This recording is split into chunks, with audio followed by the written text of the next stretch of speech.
हनुमान जी ने इतने बड़े सूर्य को कैसे निगल लिया था। एक दिन अंजना ने बच्चे को घर पर छोड़ दिया और फल लेने के लिए कहीं चली गई। केसरी पहले ही कहीं बाहर जा चुके थे। बच्चा घर पर अकेला था और वह भूखा था। उसने चारों ओर देखा लेकिन कुछ नहीं मिला। अंत में उसकी टकटकी सूरज पर पड़ गई। सुबह का समय था। बच्चे ने सोचा कि यह एक बहुत सुंदर लाल लाल फल लग रहा है। यह खाने और खेलने दोनों में काम आएगा। बच्चे ने सूरज तक पहुंचने की कोशिश की। वायुदेव ने उसे उड़ने की शक्ति पहले ही दे दी थी। यह कहा जा सकता है कि भगवान शंकर की लीला में क्या आश्चर्य करना। बच्चा आसमान में उड़ने लगा। देवता, दानव, यक्ष आदि सभी उसे देखकर चकित रह गए। वायुदेव के मन में भी संदेह उत्पन्न हुआ। उन्होंने सोचा, मेरा पुत्र सूरज की ओर दौड़ रहा है। दोपहर की सूरज की किरणों से कहीं वह जल न जाए। उन्होंने हिमालय और मलयालम से शीतलता इकट्ठा की और अपने पुत्र के पीछे चल दिए। सूर्य देव ने भी अपनी दिव्य दृष्टि से सब देख लिया। उनके दिमाग में कई विचार आए। उन्होंने देखा कि भगवान शंकर स्वयं बाल बंदर के रूप में मेरे पास आ रहे थे। उनको यह भी पता चला कि यह बच्चा मेरे पिता तुल्य वासुदेव के आशीर्वाद से पैदा हुआ है और वह स्वयं इसकी रक्षा के लिए आ रहे हैं। उन्होंने अपनी कर किरणों को शीतल बना दिया, मानो अपने कर किरणों से अपने छोटे भाई को लाड कर रहे हों। या जगत पिता शंकर को उनके पास आते देख उनका स्वागत करते हों। वह बालक सूर्य के रथ पर जा पहुंचा, सूर्य के साथ खेलने लगा। उस दिन ग्रहण था। अपने समय होने पर राहु सूर्य को ग्रस्त करने के लिए आया। उसने एक बंदर बच्चे को सूर्य के रथ पर बैठे देखा। पहले तो राहु ने ध्यान नहीं दिया। हमेशा की तरह वह सूरज की तरफ चल दिए, लेकिन जब वह बच्चे के मजबूत हाथ से पकड़ा गया तो वह भयभीत हो गया और किसी तरह खुद को मुक्त करने में कामयाब रहा। वह सीधे देवराज इंद्र के पास गया। उसने जाकर इंद्र से कहा, देवराज इंद्र, आपने मुझे सूर्य ग्रहण का अधिकार दिया है। क्या आपने किसी और को यह अधिकार दिया है? इंद्र को यह समझ नहीं आया। उसने राहु को धमकाकर फिर से उसे सूरज के पास वापस भेज दिया। एक बार फिर राहु को देख बच्चे को उसकी भूख की याद दिला दी।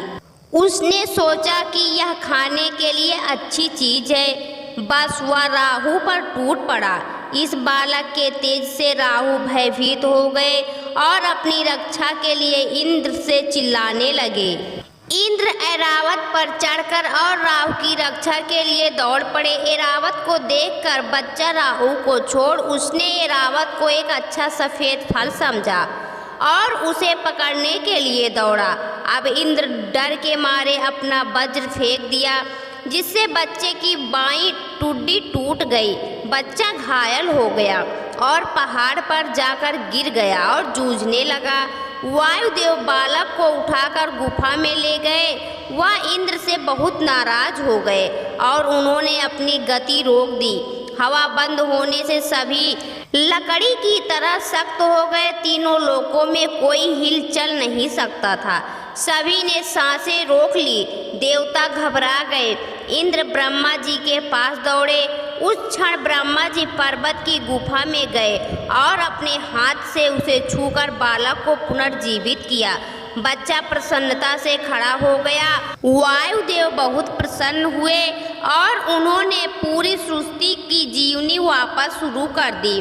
ब्रह्मा जी ने देवताओं से कहा, यह कोई साधारण बालक नहीं है। यह बच्चा देवताओं के कार्य सिद्ध करने के लिए प्रकट हुआ है। इसलिए यह उचित है कि सभी देवी देवता उसे वरदान दें। इंद्र ने कहा, यह हनु मेरे वज्र से टूट गई है, इसलिए आज से इसका नाम हनुमान होगा और मैं वरदान देता हूँ कि आज से मेरा वज्र उसका बाल भी बांका नहीं कर पाएगा। सूर्यदेव ने कहा, मैं उसे अपने तेज का 7 देता हूँ। मेरी शक्ति से वह अपना रूप बदल सकेगा और जब वह शास्त्रों का अध्ययन करना चाहेगा तो मैं उसे शास्त्रों का अच्छी तरह से अध्ययन करा दूंगा। वह बहुत सारे महान वेदों को जानेंगे। वरुण ने उसे अपने पास और जाल से निर्भय होने का आशीर्वाद दिया। कुबेर जैसे देवताओं ने भी हनुमान को अपनी ओर से निडर बनाया। विश्वकर्मा ने अपने द्वारा बनाए गए दिव्यास्त्रों के साथ अविनाशी होने का आशीर्वाद दिया, जबकि ब्रह्मा जी ने ब्रह्म ज्ञान दिया और उन्हें दीर्घायु होने के साथ साथ ब्रह्मास्त्र और ब्रह्मपाश से भी मुक्त कर दिया। जैसे ही सब जा रहे थे, ब्रह्मा जी ने वायुदेव से कहा, आपका पुत्र एक महावीर होगा। वह इच्छा अनुसार रूप धारण करेगा और मन के समान तीव्रगामी होगा। इसकी गति का कोई मुकाबला नहीं कर सकेगा। उनकी प्रसिद्धि अमर होगी और राम रावण युद्ध में वह राम के सहायक और उनके सबसे प्रिय होंगे। इस तरह हनुमान को आशीर्वाद देकर सभी देवता सीधे अपने अपने स्थान को चले गए। यह सब सुनकर अंजना और केसरी को जो खुशी हुई उसका वर्णन कौन कर सकता है। दोस्तों, आपको यह कथा कैसी लगी कमेंट बॉक्स में ज़रूर बताएं। वीडियो को लाइक करें, शेयर करें और हमारे चैनल को सब्सक्राइब करना ना भूलें। वीडियो देखने के लिए आपका बहुत बहुत धन्यवाद।